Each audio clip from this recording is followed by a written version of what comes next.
اندھیرا مصر کی زمین، خالی اناج کے گودام، بھوک سے بلکتے ہوئے بچے، اور تاریخ کے سینے میں گونجتا ہوا ایک سوال: کیا ایک قیدی، ایک غلام، ایک بے سہارا نوجوان ایک پوری سلطنت کو بھوک سے بچا سکتا ہے؟ یہ کہانی ہے اس شخص کی جسے کنویں میں پھینک دیا گیا، جسے غلام بنا کر بیچ دیا گیا، جسے جہل کی اندھیری دیواروں میں ڈال دیا گیا، لیکن جسے اللہ نے مصر کا محافظ اور نجات دینے والا بنا دیا۔ یہ ہے مصر کو قحط سے بچانے والے انسان کی پوری کہانی، یعنی حضرت یوسف علیہ السلام کی۔ آج ہم جانیں گے کیسے حضرت یوسف علیہ السلام کنویں سے بچے اور کیسے بھوک سے بلکتے ہوئے بچے اور اندھیری دیواروں میں گھرے ہوئے شہر یعنی مصر کو کیسے بچائے گا۔ کیا ایک بے سہارا نوجوان ایک شہر کو بچا سکتا ہے؟ جی ہاں، آج ہم بات کریں گے حضرت یوسف علیہ السلام کی۔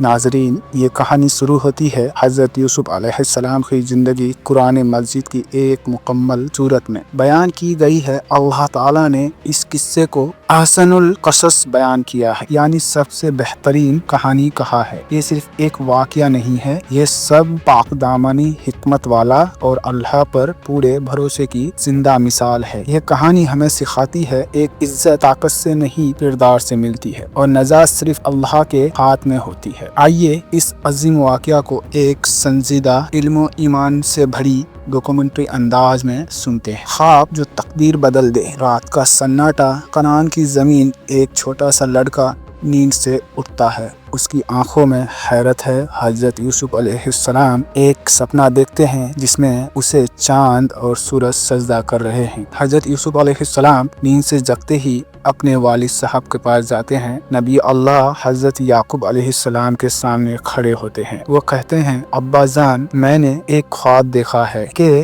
گہرے ستارے، سورج اور چاند مجھے سجدہ کر رہے ہیں۔ حضرت یعقوب علیہ السلام ترنت سمجھ گئے یہ عام خواب نہیں تھا۔ وہ نرمی سے کہتے ہیں بیٹے سے کہ یوسف، اس خواب کو اپنے بھائیوں سے مت کہنا۔ شیطان انسان کا کھلا دشمن ہے۔ یہیں سے حسد کا بیج بویا جا چکا تھا، یعنی ان کے بھائی ان سے بہت زیادہ جلتے تھے کیونکہ حضرت یوسف علیہ السلام بہت ہی خوبصورت اور اس کا چہرہ نورانی اتنا معصوم تھا کہ ان کے بھائیوں کے دلوں میں حسد پیدا ہو گیا۔ حسد کی سازش اور کنواں کا گرنا۔ حضرت یوسف علیہ السلام اپنے بھائیوں میں سے سب سے زیادہ محبوب تھے۔ یہ محبت کچھ دلوں کے لیے زہر بن گئی۔ ایک دن ان کے بھائیوں نے سازش رچی، کیونکہ انہیں پتہ چل چکا تھا حضرت یوسف علیہ السلام آنے والے وقت میں بہت بڑے انسان بننے والے ہیں، اور وہ کافی خوبصورت بھی تھا۔ ان سے ان کے بھائیوں کے دلوں میں حسد پیدا ہو گئی۔ بھائیوں نے سازش رچی، کھیل کے بہانے یوسف علیہ السلام کو اپنے ساتھ لے گئے باہر۔ سنسان ریگستان میں گہرے کنواں تھا ایک۔ وہاں معصوم یوسف کو اور پتھر جیسے دل اس کے بھائی فیصلہ سنا دیا گیا۔ ان کے بھائیوں نے کہا، اب تم اس کنویں میں مرو۔ یوسف علیہ السلام کو کنویں میں ڈال دیا گیا۔ اندھیرا، تنہائی، صرف اللہ اور اس کی اندھیرے میں اللہ کی وحی آتی ہے۔ ایک دن تم انہیں ان کے اس کام کی خبر دو گے اور یہ تمہیں پہچان بھی نہیں پائیں گے۔ غلامی سے محل تک کا سفر۔ ایک قافلہ اسی راستے سے گزرتا ہے۔ تبھی ان قافلے کو پیاس کی گزارش ہوئی۔ تبھی وہ کنویں کے پاس پانی لینے کے لیے گئے۔ تبھی انہوں نے وہاں پہ دیکھا کہ حضرت یوسف علیہ السلام کنویں میں پڑے ہوئے ہیں، کسی چیز میں اٹکے ہوئے۔ انہوں نے ان کو باہر نکالا اور اپنے ساتھ لے لیا۔ پھر ان کو اپنے ساتھ مصر کی بازار لے گئے۔ انسان کی قیمت لگائی جا رہی ہے۔ کہاں پہ؟ مصر کی بازار میں۔ حضرت یوسف علیہ السلام کو غلام بنا کر بیچ دیے جاتے ہیں۔ خریدنے والا مصر عزیز کی بیوی تھی، جسے یوسف علیہ السلام کو دیکھتے ہی دل میں خواہش پیدا ہوئی اور اسے بہت ہی وہ معصوم یوسف پسند آیا۔ پھر अजीज की बीबी उसको बाजार से खरीद लेती है हजरत यूसुफ अलैहिस्सलाम को। वो अपने साथ हजरत यूसुफ अलैहिस्सलाम को अपने घर ले आती है। जैसे ही यूसुफ अलैहिस्सलाम घर में आते हैं, उनका किरदार, उनकी सच्चाई, उनकी ईमानदारी सब साफ नजर आने लगती है। अल्लाह यूसुफ के लिए रास्ते खोल देते हैं। तभी यहाँ पे एक क्लाइमेक्स आता है, फितने की ज़ियारत। फितना, इम्तिहान और कैद। अजीज़ मिस्र की बीबी यूसुफ अलैहिस्सलाम को किसी काम के बहाने अपने कमरे के अंदर बुलाती है। मासूम यूसुफ गुलाम के होते हुए उनको जाने की मजबूरी थी। मासूम यूसुफ रूम के अंदर दाखिल होते हैं, तब वहाँ पे गेट बंद कर देती है अजीज की बीबी। अपना ख्वाहिश इख्तियार करती है और वो उनसे नाजायज रिश्ता बनाने की कोशिश करती है। तब मासूम यूसुफ ये देखकर काफ़ी घबरा जाता है और अल्लाह से पनाह मांगता है। तभी उनकी बीबी उनके साथ ज़बरदस्ती करने लगती है। तब मासूम यूसुफ उस घर से भागने की तैयारी करते हैं और वो वहाँ से भाग ही रहे थे। तभी अजीज़ की बीबी पीछे से उनको रोकने की कोशिश करती है। इतने में हजरत यूसुफ अलैहिस्सलाम का शर्ट अजीज़ की बीबी के हाथ लग जाता है, यानी अजीज़ मिस्र की बीबी के हाथ में उनका कपड़ा आ गया और यूसुफ अलैहिस्सलाम जब जोर लगा के भागने की कोशिश की तभी शर्ट फट गए। अब इससे जब अजीज़ मिस्र यानी फिरौन को पता चला और उनकी बीबी जब उनका ख्वाहिश इख्तियार नहीं हुआ, तब वो गुस्सा हो गई और उसने मासूम यूसुफ पर इल्ज़ाम लगाने लगी कि इसने मेरे साथ गलत करने की कोशिश की। और ये सुनकर अजीज़ मिस्र यानी फिरौन को काफ़ी गुस्सा आया और उन्होंने हज़रत यूसुफ अलैहिस्सलाम को जेल भेज दिया जाता है। जेल के दीवारों के बीच भी उनका किरदार चमकता है। कैदी उनसे मुतासिर होने लगते हैं क्योंकि अल्लाह की तरफ से हज़रत यूसुफ अलैहिस्सलाम को एक ख्वाब की सच्चाई बयान करने की इमारत हासिल थी, यानी वो किसी के ख्वाब की हकीकी बयां कर सकते थे। जिसे भी कोई ख्वाब आता था वो हज़रत यूसुफ अलैहिस्सलाम के पास जाते थे और हज़रत यूसुफ अलैहिस्सलाम उस ख्वाब की इज़हार करते थे। जेल के ख्वाब, जेल का माहौल, दो कैदी, दो अलग ख्वाब हज़रत यूसुफ अलैहिस्सलाम से बयान करते हैं।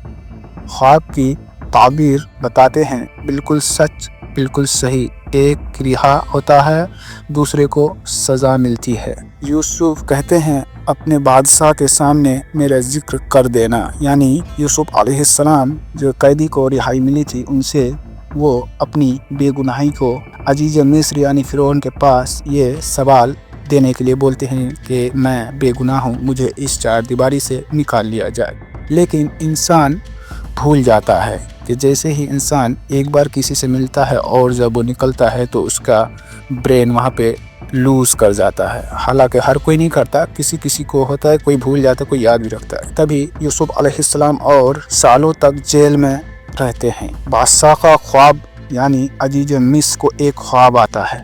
मिस्र का बादशाह बेचैन ख्वाब में दिखाए जाते हैं 7 मोटी गायें, 7 दुबली गायें उन्हें खा जाती हैं, 7 हरी बालियां, 7 सूखी बालियां। कोई ताबीर नहीं जानता। तब उस कैदी को अचानक याद आता है जेल का वो वाक़या, क्योंकि वो कैदी भी वहाँ पे शामिल था। फिरौन जब अपने ख्वाब बयान कर रहे थे तभी उनको जेल का वाक़या याद आता है, यानी हज़रत यूसुफ अलैहिस्सलाम। तभी हज़रत यूसुफ अलैहिस्सलाम को जेल से बाहर निकाला जाता है और फिरौन के सामने लाया जाता है। तब हज़रत यूसुफ अलैहिस्सलाम फिरौन की ख्वाब की ताबीर बयान करते हैं। वो कहते हैं 7 साल खुशहाली, फिर 7 साल सख्त कहत, सिर्फ खबर नहीं है, हल भी बताया जाता है हज़रत यूसुफ अलैहिस्सलाम के द्वारा। अनाज को महफूज करने का पूरा निज़ाम, बादशाह हैरान रह जाते हैं। यूसुफ की